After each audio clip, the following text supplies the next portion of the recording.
ચૈતર વસાવા અને અરવિંદ કેજરીવાલની મુલાકાત આમ તો ખૂબ ટૂંકી મુલાકાત પણ ખૂબ મહત્વની મુલાકાત આને માનવામાં આવી રહી છે, કારણ કે ચૈતર વસાવાને મળવા માટે અરવિંદ કેજરીવાલ સ્પેશિયલ દિલ્હીથી આવીને માત્ર 10 મિનિટ જ મળ્યા છે. એટલે હજી તો તમને પહેલી માહિતી આપી કે અરવિંદ કેજરીવાલ પહોંચ્યા છે, ત્યાં તરત જ મેસેજ આવી ગયો કે અરવિંદ કેજરીવાલ ત્યાંથી રવાના પણ થઈ ગયા છે. એટલે સેન્ટ્રલ જેલ વડોદરા પહોંચ્યા હતા, 10 મિનિટ જેટલી મુલાકાત કરી છે, ચૈતર વસાવાની સ્વાસ્થ્ય વિશેની વાતચીત કરી છે અને રાજકીય વાતચીત કરી છે એવું અત્યારે ત્યાંથી સમાચાર આવી રહ્યા છે. પણ ખરેખર 10 મિનિટમાં શું વાતચીત થઈ એ ખૂબ મહત્વનું છે, કારણ કે ચૈતર વસાવા છેલ્લા કેટલાય દિવસથી જેલમાં હતા. આટલા સમયથી ચૈતર વસાવાને મળવા માટે કેમ અરવિંદ કેજરીવાલ ન આવ્યા એ મોટો પ્રશ્ન છે. 24 તારીખે ચુકાદો છે અને એની પહેલા દોડાદોડ જ્યારે અરવિંદ કેજરીવાલ ભગવત માન આવે છે એમની સાથે ઈશુદાન ગઢવી કે પછી બીજા કોઈ અહીંયાના નેતા ન દેખાયા. એટલે ગોપાલ ઇટાલિયા ત્યાં દેખાયા પણ બીજા કોઈ નેતા ન દેખાયા. વડોદરાના સ્થાનિક નેતાઓ ત્યાં હતા.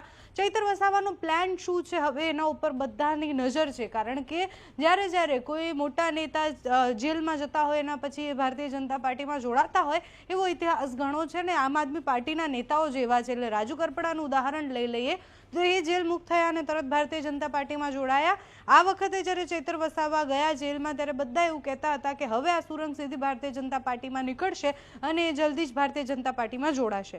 પણ શું ચૈતર વસાવાએ મન બનાવી લીધું છે કે ભારતીય જનતા પાર્ટીમાં જોડાવાના છે? અરવિંદ કેજરીવાલની 10 મિનિટની જ મુલાકાત કેમ? કારણ કે જો મળવા આવ્યા હતા દિલ્હીથી તો એ લાંબી વાતચીત કરતા કે કંઈક બહુ જ મોટા મુદ્દા ઉપર વાતચીત થતી કે કંઈ પણ થતું.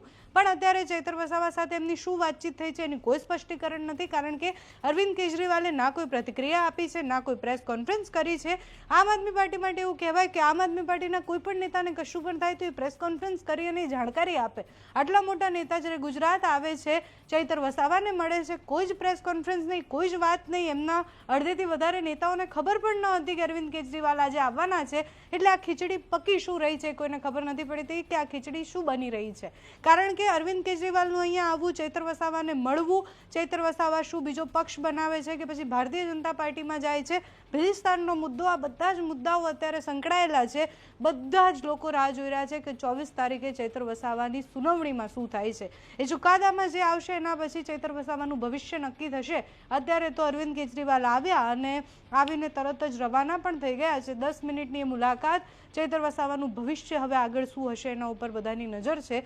તમારું આ વિષય પર શું માનવું છે કમેન્ટ્સમાં જણાવજો. અત્યારે આ વિડીયોમાં બસ આટલું જ. જો તમે અમને યુટ્યુબ પર જોઈ રહ્યા હોય તો સબસ્ક્રાઇબ કરજો, ફેસબુક પર જોઈ રહ્યા હોય તો ફોલો કરજો, અમારા આ વિડીયોને લાઇક અને શેર કરજો.